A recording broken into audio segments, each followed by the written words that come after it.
या महाराष्ट्र मित्रांनो, P M किसान योजनेचा 17वा हप्ता उद्या दिनांक 18 जून 2024 रोजी वाराणसी येथून पंतप्रधान नरेंद्र मोदी यांच्या हाताने उद्घाटन होणार आहे मित्रांनो. तर त्याच धर्तीवर आता 17व्या हप्त्यासाठी किती शेतकरी पात्र झालेले आहेत याची संपूर्ण डिटेल्स आपल्याला उद्या कळणारच आहेत. पण तत्पूर्वी 17व्या हप्त्यासाठी तुम्ही जर अर्ज केले, म्हणजे सुरुवातीला पी एम किसान सन्मान निधी योजनेसाठी अर्ज केलेले असाल, पण तुम्ही आता 17व्या योजनेसाठी पात्र आहात किंवा नाही हे कसं चेक करायचं अगदी 2 मिनिटात या व्हिडिओमध्ये मी सांगणार आहे.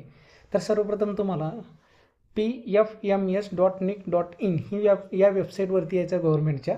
इथं आल्यानंतर मित्रांनो तुम्हाला इथं 3 आडव्या रेषा दिसतील उजव्या कोपऱ्यामध्ये. याच्यावरती क्लिक केल्यानंतर पेमेंट स्टेटस हा जो तिसरा ऑप्शन आहे याच्यावरती क्लिक केल्यानंतर तुम्हाला परत 5 ऑप्शन दिसतील. याच्यामध्ये डीबीटी स्टेटस ट्रॅकर याच्यावरती क्लिक करायचं आहे आणि इथं क्लिक केल्यानंतर आता तुम्हाला सांगतो इथं कॅटेगरी निवडायचं, म्हणजे आपण कुठल्या योजनेसाठी हा चेक करतोय 17वा हप्ता पी एम किसानसाठी. त्याच्यामुळे पी एम किसान 2 नंबरला ऑप्शन आहे, याच्यावरती क्लिक करायचं आहे. त्यानंतर डीबीटी स्टेटस याच्यामध्ये 2 ऑप्शन असतात, बेनिफिशरी आणि व्हॅलिडिटी पेमेंटचं. तर याच्यामध्ये पेमेंट हा ऑप्शन बाय डिफॉल्ट आहे, त्याच्यावरतीच राहू द्या. आणि त्यानंतर मित्रांनो सर्वात महत्त्वाचं म्हणजे ॲप्लिकेशन आय डी टाकायचं आहे. ॲप्लिकेशन आय डी म्हणजे जे तुम्ही पी एम किसानचं खातं काढतेवेळी जो मोबाईल नंबर रजिस्ट्रेशन नंबर असतो तो नंबर इथं टाकून घ्यायचा तुम्हाला इंटर ॲप्लिकेशन आय डी या कॉलममध्ये. इथं टाकल्यानंतर खाली हा कॅप्चा व्यवस्थित भरून घेऊन तुम्हाला सर्च या ऑप्शनवरती क्लिक करायचं आहे.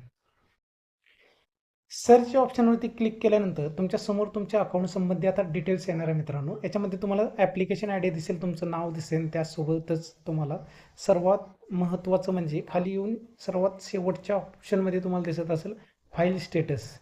इथं बघू शकता बँक रिसिव्ह, म्हणजे तुमच्या बँकेत पैसा आलेला आहे किंवा नाही हे इथं दिसणार आहे तुम्हाला. इथं स्टेटस बघू शकता तुम्ही 16 जून 2024 रोजी रिसिव्ह झालेला आहे. पण आत्ता क्रेडिट स्टेटसचं म्हणजे जमा झालेलं आहे किंवा नाही याचं स्टेटस तेवढं पेंडिंग आहे, कारण की आत्ता याची लिगली म्हणजे कायदेशीर मान्यता क्रेडिट होण्यासाठी उद्या माननीय प्रधानमंत्री आपले देशाचे यांच्या उद्घाटनानंतरच इथं तुमचं स्टेटस क्रेडिटचं इथं सक्सेसफुल होणार आहे मित्रांनो. पण तुम्ही आता या योजनेसाठी 17वा हप्ता मिळवण्यासाठी पात्र झालेला आहात याच्यावरून ओळखायचं की इथं तुमचं आता व्हॅलिडेट स्टेटससुद्धा तुमचं व्हॅलिडेट दाखवत आहे 16 जून 2024 रोजी झालेलं. आणि त्यासोबतच आता फंड स्टेटसचं सुद्धा अप्रूव्ह झालेलं आहे, एजन्सीकडून अप्रूव्ह केलेलं आहे. आणि सर्वात महत्त्वाचं म्हणजे तुमच्या बँकेत पैसा जमा आलेला आहे, फक्त आता क्रेडिट होणं बाकी आहे. माननीय प्रधानमंत्री साहेबांच्या शेवटच्या उद्घाटनानंतर हे उद्याच्या डेटमध्ये प्रत्येक शेतकऱ्याच्या खात्यावरती जमा होणार आहे जे पात्र शेतकरी आहेत. अशा प्रकारे तुम्हाला स्टेटस पाहायचं आहे मित्रांनो. अगदी 2 मिनिटात तुमच्या स्वतःच्या मोबाईलवरून तुम्ही पाहू शकता तुम्ही पात्र आहात किंवा नाही 17व्या हप्त्यासाठी. धन्यवाद.